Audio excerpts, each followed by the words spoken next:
जयंत ब्राह्मण के मुख से श्रवण कर लिया था कि बैसाख महीने में अगर शिवरात्रि पड़े और उस शिवरात्रि पर एक कलश का पात्र, लोटा तांबे का या मिट्टी में रखा हुआ जल पात्र में लेकर एक बेलपत्र का छोटा सा भाग उसमें छुआया हुआ,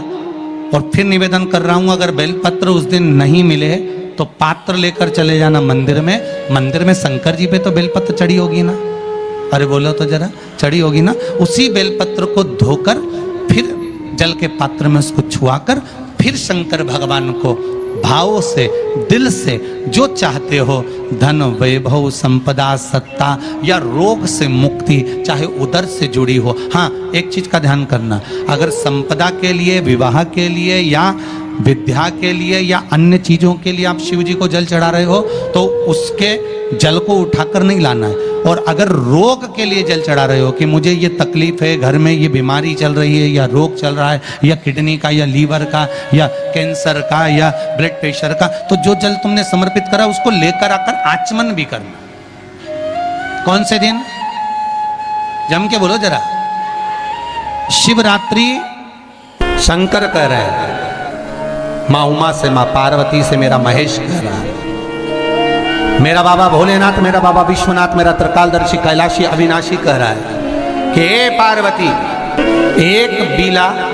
एक बेल जो मुझे समर्पित करता है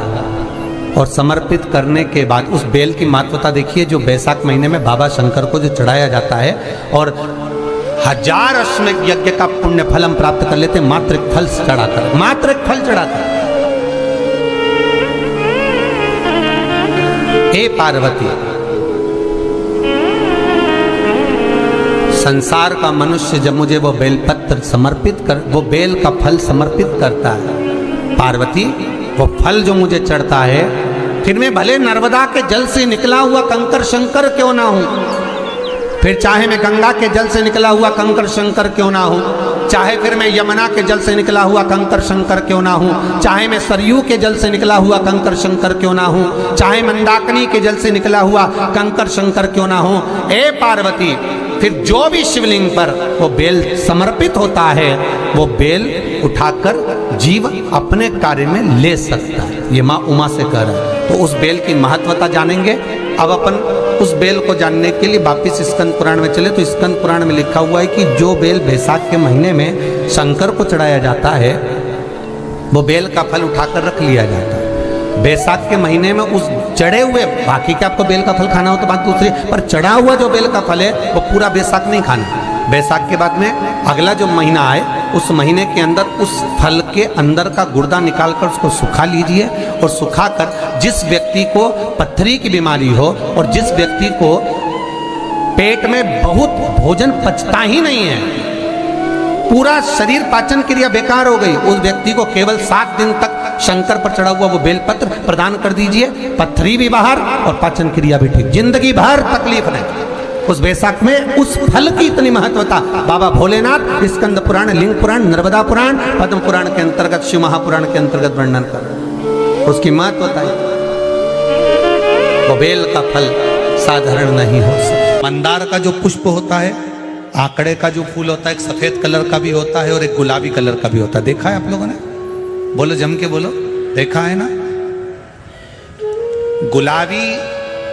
कलर का जो पुष्प होता है वो आप मंदार का, आंकड़े का जो गुलाबी कलर का पुष्प होता है, आप टीवी पे देख रहे होंगे, एक सफेद देख रहे होंगे, एक मंदार का गुलाबी फूल, नीला कलर का फूल देख रहे होंगे। जो नीला कलर का जो पुष्प होता है, गुलाबी कलर का जो आंकड़े का फूल होता है, प्रयास करना जब किसी विषम परिस्थिति में फंस गए, विषम परिस्थिति, जब आपको लग रहा है कि मुझे बहुत भय लग रहा है, कुछ बुरा होने वाला, आपको लग रहा है आज मेरी उल्टी आंख बहुत फड़क रही है, कुछ गड़बड़ होने वाला, आपको लग रहा है मेरी सीधी आंख फड़क रही, कुछ गड़बड़ होने वाला, तब केवल वो नीला जो गुलाबी पुष्प है मंदार का, उसको कहीं से लाकर शिवालय में अशोक सुंदरी वाली जगह पर स्पर्श कर कर शिवलिंग पर आप चढ़ा दीजिए। आपकी विषम परिस्थिति कैसी भी होगी वो रास्ता बनाकर बाहर निकल जाएगी, आपको फंसना नहीं, परेशान नहीं।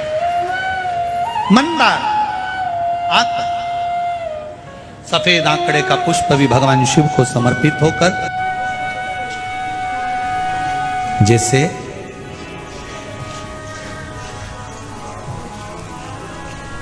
बेले के फल का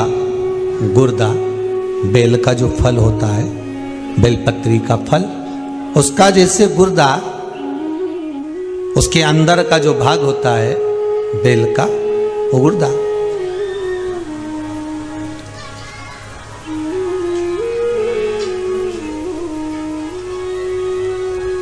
उसको अग्नि में जलाकर उसकी भस्म तैयार कर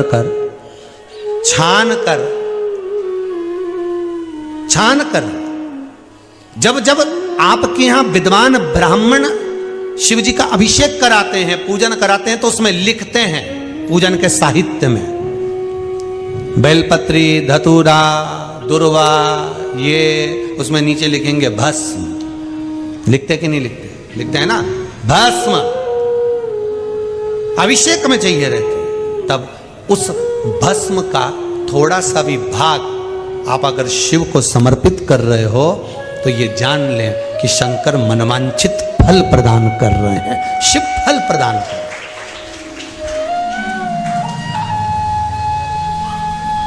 महाराज,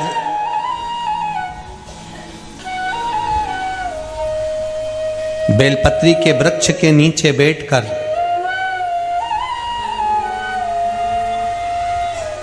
हाथ में एक बेलपत्र का पत्ता रखकर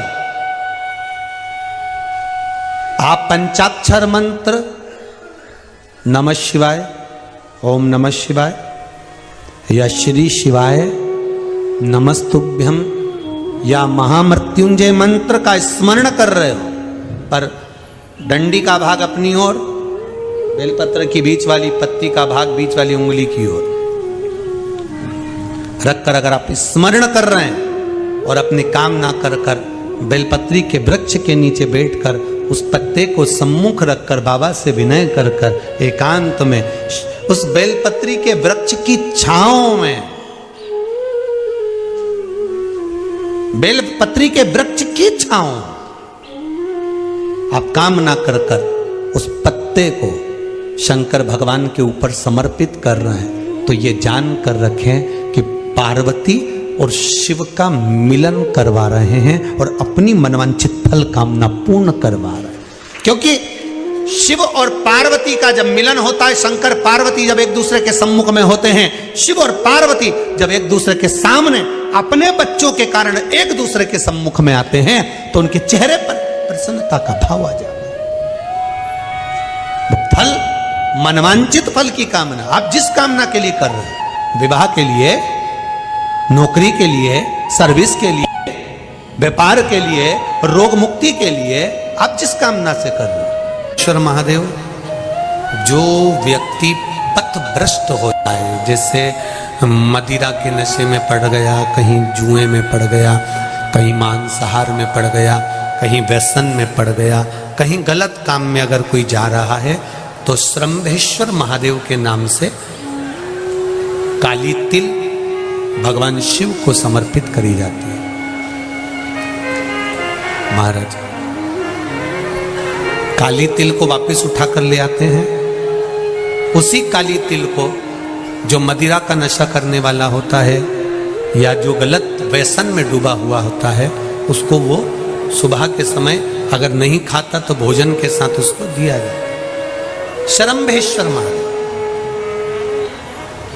एक बेलपत्री का भी बहुत अच्छा प्रयोग है श्रंभेश्वर महादेव का, मदिरा पीने वालों के लिए, मांसाहार, व्यसन में, जुए में, वेश्यावृत्ति में, पर नारी में, गलत जगह पर जो डूबे रहते हैं उनके लिए। पहले की कथा में उसका वर्णन किया है बेलपत्री का। श्रंभेश्वर महादेव, एक बार सब बोलेंगे, कौन से महादेव? श्रंभेश्वर महादेव। फिर जम के बोल लो एक बार, श्रंभेश्वर महादेव। जब हमारे घर में क्रोध बढ़ता है या कोई गलत कार्य में जाने लगता है, तो श्रंभेश्वर महादेव का हमें शरणागति लेना चाहिए, श्रंभेश्वर महादेव का पूजन करना चालू कर देना चाहिए। कई लोग कहते हैं महाराज जी ये श्रंभेश्वर महादेव का मंदिर कहाँ मिलेगा, हम कहाँ पूजन करने जाए? कहीं नहीं जाना, तुम्हारे घर के पास में जो शंकर जी का मंदिर है वहीं जाओ, उसी देवालय में, उसी मंदिर में जाओ, श्रम्भेश्वर महादेव के नाम से जल चढ़ाना प्रारंभ करेंगे। वो जल जो गलत संगत में पड़ा हुआ है उसका आचमन कराना प्रारंभ करेंगे। अपने आप उसकी धीरे धीरे बुद्धि सुधरना प्रारंभ हो जाएगी। ऐसा श्रम्भेश्वर महादेव का है।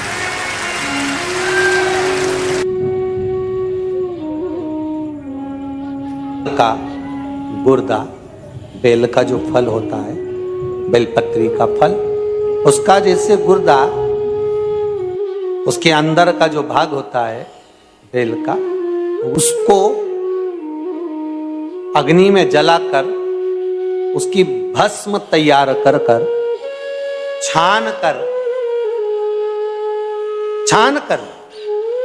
जब जब आपके यहां विद्वान ब्राह्मण शिव जी का अभिषेक कराते हैं, पूजन कराते हैं, तो उसमें लिखते हैं पूजन के साहित्य में बेलपत्री, धतूरा, दुर्वा, ये उसमें नीचे लिखेंगे भस्म। लिखते कि नहीं लिखते? लिखते हैं ना, भस्म अभिषेक में चाहिए रहती। तब उस भस्म का थोड़ा सा भी भाग आप अगर शिव को समर्पित कर रहे हो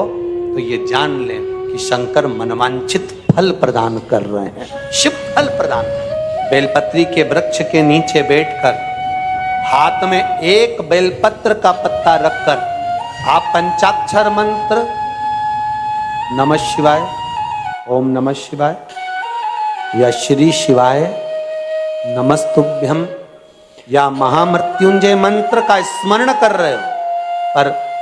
डंडी का भाग अपनी ओर, बेलपत्र की बीच वाली पत्ती का भाग बीच वाली उंगली की ओर रखकर अगर आप स्मरण कर रहे हैं और अपनी कामना कर कर बेलपत्री के वृक्ष के नीचे बैठकर उस पत्ते को सम्मुख रखकर बाबा से विनय कर कर एकांत में उस बेलपत्री के वृक्ष की छांव में, बेलपत्री के वृक्ष की छांव में आप कामना कर कर उस पत्ते को शंकर भगवान के ऊपर समर्पित कर रहे हैं, तो ये जान कर रखें कि पार्वती और शिव का मिलन करवा रहे हैं और अपनी मनवांछित फल कामना पूर्ण करवा रहे हैं। क्योंकि शिव और पार्वती का जब मिलन होता है, शंकर पार्वती जब एक दूसरे के सम्मुख में होते हैं, शिव और पार्वती जब एक दूसरे के सामने अपने बच्चों के कारण एक दूसरे के सम्मुख में आते हैं, तो उनके चेहरे पर फल, मनवांछित फल की कामना, आप जिस कामना के लिए कर रहे हैं, विवाह के लिए, नौकरी के लिए, सर्विस के लिए, व्यापार के लिए, रोग मुक्ति के लिए, आप जिस कामना से कर रहे हो, बस उससे कह कभी सोमवार का दिन हो, क्योंकि शंकर जी को सोम प्रिय है, सोमवार का दिन, चंद्र का वार शिव जी को प्रिय है। किसी ने पूछा, गुरुजी शिव जी की प्रियता चंद्र में? हाँ, क्योंकि चंद्र शीतल है, शंकर भगवान के कंठ पर विष है, शीतलता का भाव अच्छा लगता है। शंकर भगवान को इसलिए कहते भोले, भोले को भोला पसंद है। आप जितने भोले रहेंगे, दुनिया के लोग भले आपको मूर्ख कहें, पगला कहें, भोला कहें, पर आप शंकर के प्रिय हो। ज्यादा हमें चतुर नहीं बनना। क्या करें चतुर बन के?